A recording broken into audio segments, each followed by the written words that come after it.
Bueno, muchísimas gracias por su presencia, por su atención. Para felicitar al organizador principal de este evento, al doctor Federico Lee, por supuesto a Patricia Antón, por esta extraordinaria organización del evento, por esta amabilidad, por esta cortesía y por esta organización impecable. Muy bien, el día de hoy quiero compartir con ustedes algunas singularidades en relación al trámite cautelar regulado en el Código Procesal Civil Peruano del Perú.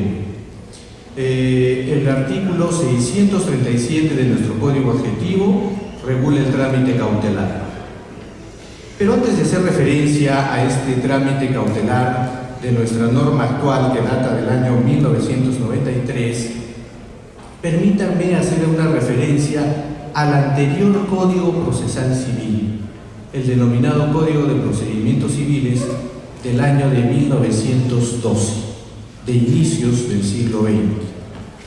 Este Código Procesal Civil peruano de Procedimientos Civiles establecía que las medidas cautelares se dictaban sin audiencia de la parte afectada. En segundo lugar, establecía que se debía ejecutar la medida.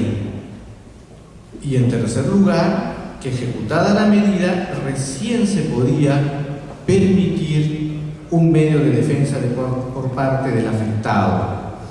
Y este medio de defensa eran dos.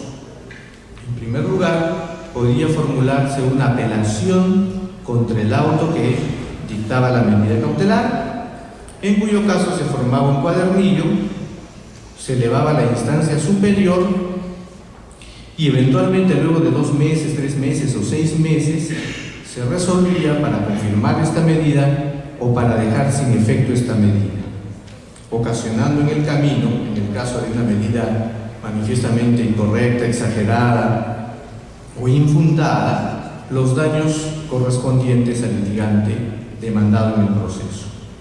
Pero también la norma establecía la posibilidad de que el ejecutado pudiese formular oposición a la medida, en cuyo caso el recurso de oposición se solicita ante el mismo juez que dictó y ejecutó la medida, y en un lapso mucho más breve, tal vez 15 días a un mes, el mismo juez podía dejar sin efecto esta medida cautelar.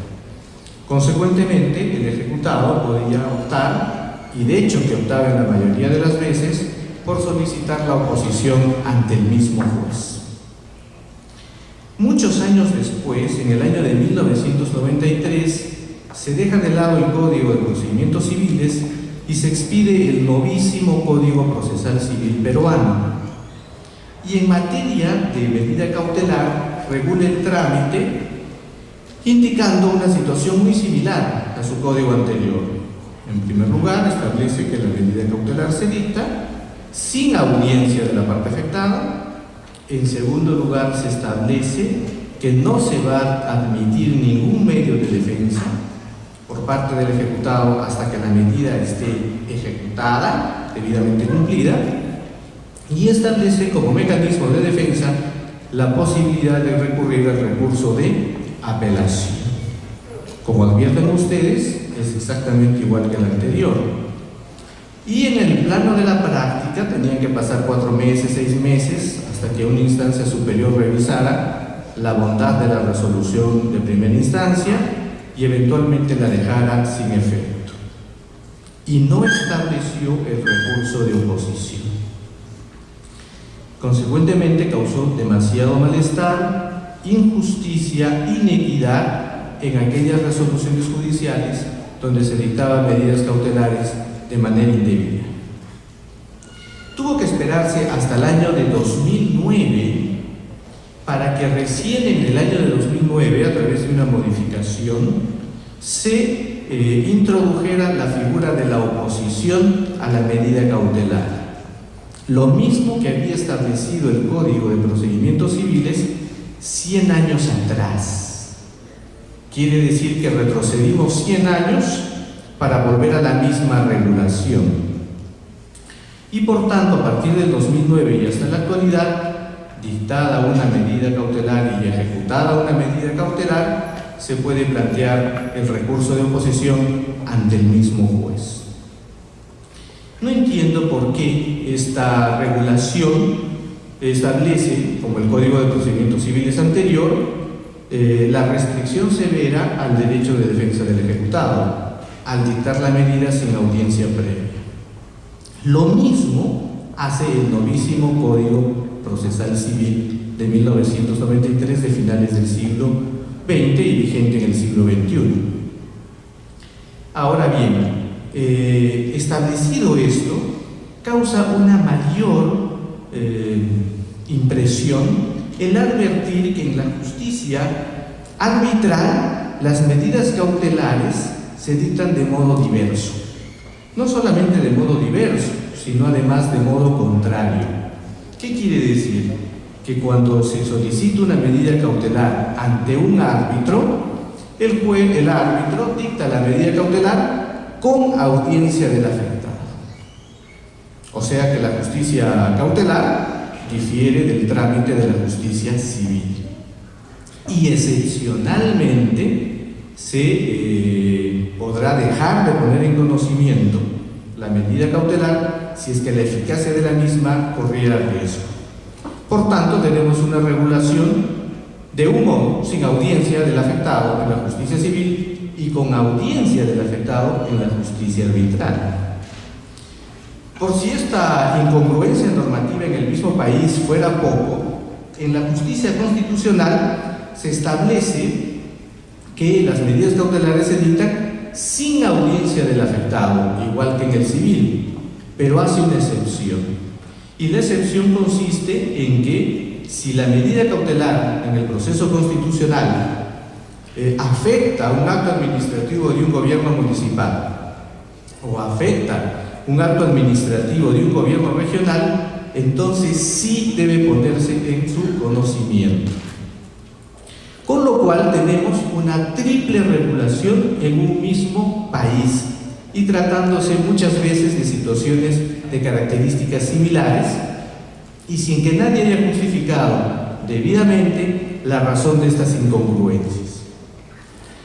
En cuanto a que debe o no debe ponerse en conocimiento del afectado las medidas cautelares, en la legislación comparada y concretamente en la Ley de Enjuiciamiento Civil Española del año 2000, se ha establecido ya que las medidas cautelares se dictan por principio con audiencia de la parte afectada, salvo que la eficacia de la medida cautelar pudiese correr riesgo, en cuyo caso, por resolución motivada, no se pondrá en su conocimiento. Y es esta última posición la que creemos correcta. Y eso nos lleva a establecer, a pensar y a analizar si es que el pedido cautelar configura un procedimiento simplemente o configura un proceso. ¿Se debe o no se debe poner en conocimiento de la parte afectada una medida cautelar? Y acá surgen dos aspectos: cómo es lo que debe ser y cómo resulta mejor en la práctica judicial. Consideramos que el proceso, para ser tal, y cada una de las peticiones que se dictan en el proceso deben tener una necesaria audiencia de la parte afectada. Procesalistas importantes como el profesor Monroy Gálvez han dicho de que el pedido cautelar es un simple procedimiento, no resuelve la justicia del caso, y es así, y consecuentemente no se requiere una audiencia previa a su dictado y posterior ejecución, y que el derecho de defensa de la parte no se ve afectado, se ve únicamente postergado, porque luego de la ejecución de la medida tiene todo el derecho de apelar la misma, de oponerse a la misma o lo que fuere. Sin embargo, somos de una posición contraria. Consideramos que cada uno de los actos del proceso, que no necesariamente conllevan a la sentencia y que sin embargo puedan afectar a la parte perjudicada, a la parte contraria, causándoles un perjuicio, debe estar en su conocimiento. Si nosotros deducimos una tacha, se corre traslado. Si deducimos una excepción, se corre traslado antes de su resolución. Si pedimos una prueba extemporánea, se corre traslado antes de que el juez la acepte o la rechace. Si pedimos la intervención de un tercero en el proceso, se corre traslado por parte del juez antes que se admite o se rechace.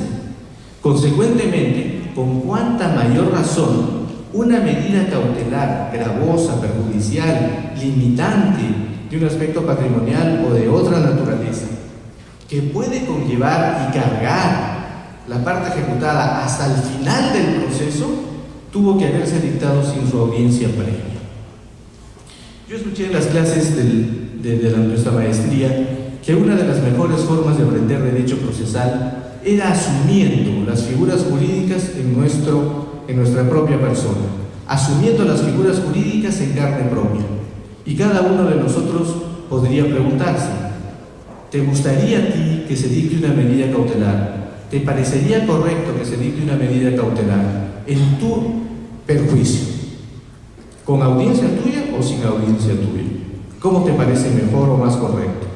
Creo que todos vamos a decir: quisiera tener la posibilidad de que el magistrado me escuche antes de que la medida se dicte, sin perjuicio de que dictada la medida y habiendo escuchado mi posición, puede ejercer los medios de defensa.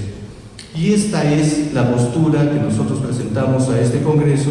Consideramos honestamente de que el pedido cautelar constituye también parte de un proceso con garantías y, siendo así, debe escucharse al afectado antes de dictarse la medida. Por su atención, por la amabilidad de su atención, muchísimas gracias.